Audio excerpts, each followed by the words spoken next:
Good morning. आज हम कक्षा 12 विषय रसायन विज्ञान पार्ट फर्स्ट ठोस अवस्था में 3 घनी जालकों की एकक कोशिकाएँ क्या होती है इसके बारे में जानेंगे। तो पहला हमारा है अर्धघनी एकक कोशिका। तो अर्धघनी एकक कोशिका क्या होता है इसका हमने फिगर यहाँ पे बनाया है। इसमें देखो चारों कोने पे एक एक क्या है कण, इनके कोनों पे क्या करते हैं भाग लेते हैं। तो अर्ध एकक कोशिका क्या होता है, अर्ध एकक कोशिका किसे कहते हैं, ठीक है, अर्ध एकक कोशिका किसे कहते हैं। तो अर्ध एकक कोशिका यह एक घनी एकक कोशिका होती है जिसमें परमाणु अथवा व्यय कण, जिसमें परमाणु अथवा व्यय कण क्या होते हैं किनारों पर उपस्थित होते हैं और कोनों का प्रत्येक परमाणु, जैसे ये कोने का एक ये परमाणु, कोने का ये परमाणु, कोने का ये और ये क्या करते हैं परमाणु 8 निकटवर्ती, ये कोने के जो चारों परमाणु होते हैं जो कार्नर पे होते हैं ये क्या होते हैं 8 परमाणु। इसके पीछे मतलब ये क्या होता है, जैसे ये कण है, ये 4 कण है तो ये चारों कण अपने पीछे भी साइड से 8 कणों से क्या किए होते हैं, ये जुड़े होते हैं या उनसे लगे हुए होते हैं या उनमें भाग लेते हैं, ठीक है। फिर जैसा कि अभी इसमें हम बता रहे हैं, ठीक है, ये और इसका मतलब अंततः वास्तव में एक परमाणु अणु या आयन कितना होता है, जिसका एक परमाणु अणु या आयन 1/8वां भाग होता है, ठीक है, 8वां भाग होता है। यह एक विशिष्ट एकक कोशिका से संबंधित होता है। क्या होता है ये, एक विशिष्ट एकक कोशिका से संबंधित होता है।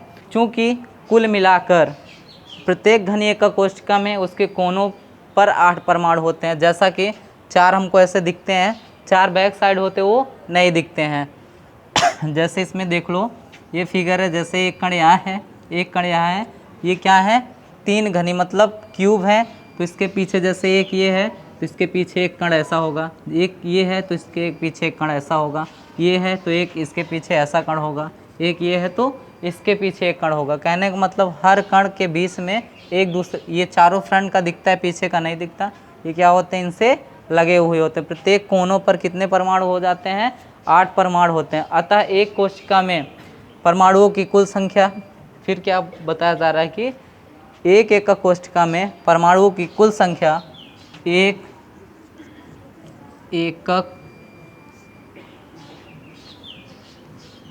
कोशिका में परमाणुओं की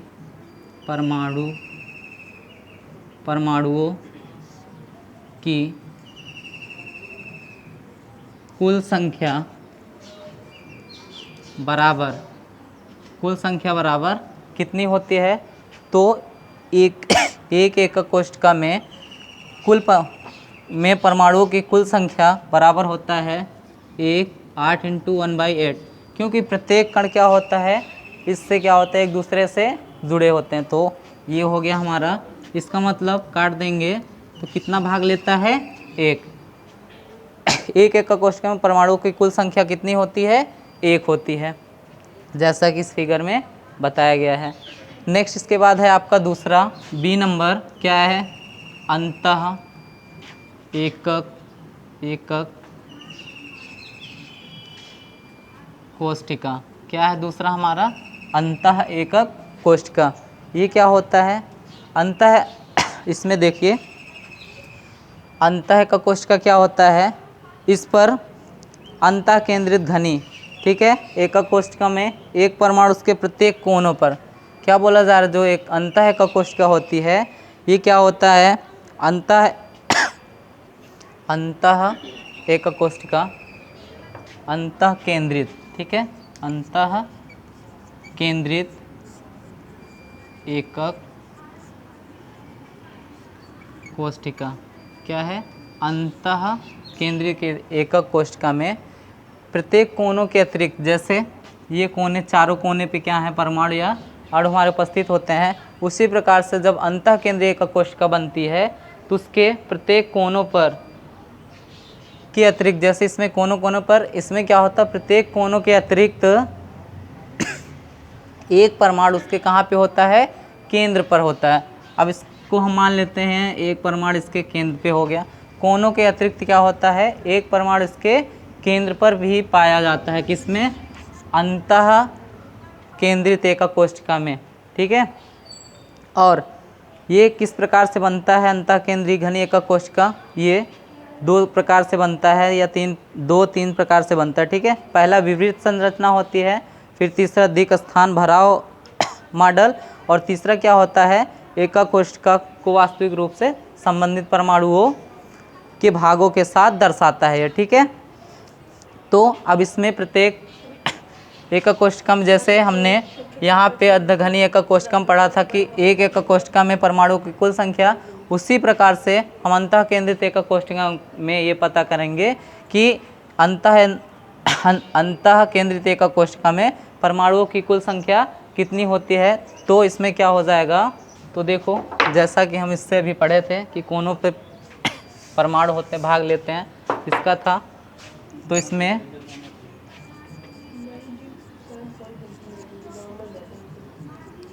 परमाणुओं की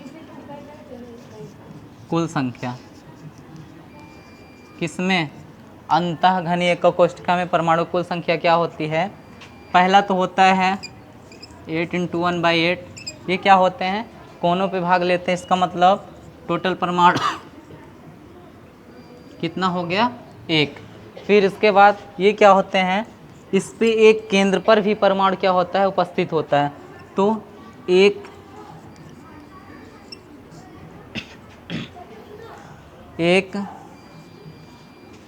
अंतः क्या है, एक अंतः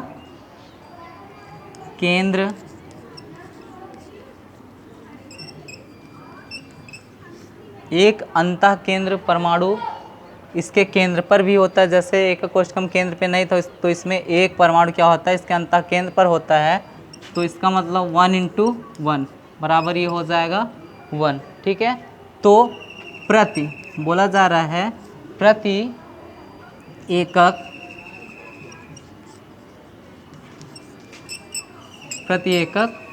कोशिका में परमाणुओं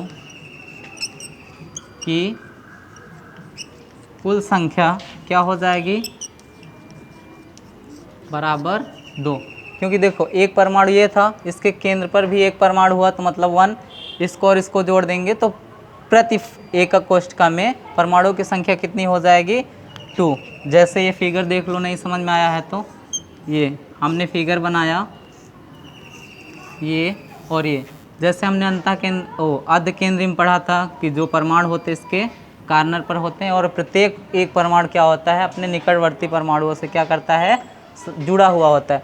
तो इसमें बताया जा रहा अंतः केंद्रित एकक कोशिका में क्या होता है, इन चारों कोनों के अतिरिक्त इसके केंद्र पर भी होता है। इसका मतलब जैसे एक फलक ये हुआ, ठीक है, ये तो इसका एक सेंटर पे भी ले लिया, एक परमाणु आया था जब इसके कार्नर पे थे, अगर एक और बीच में इसके सेंटर पे भाग ले रहा है तो एक वो हो गया, इसमें से एक ये, दोनों को मिलाकर प्रत्येक फलक में कितने परमाणु आ जाएंगे, 2, ठीक है।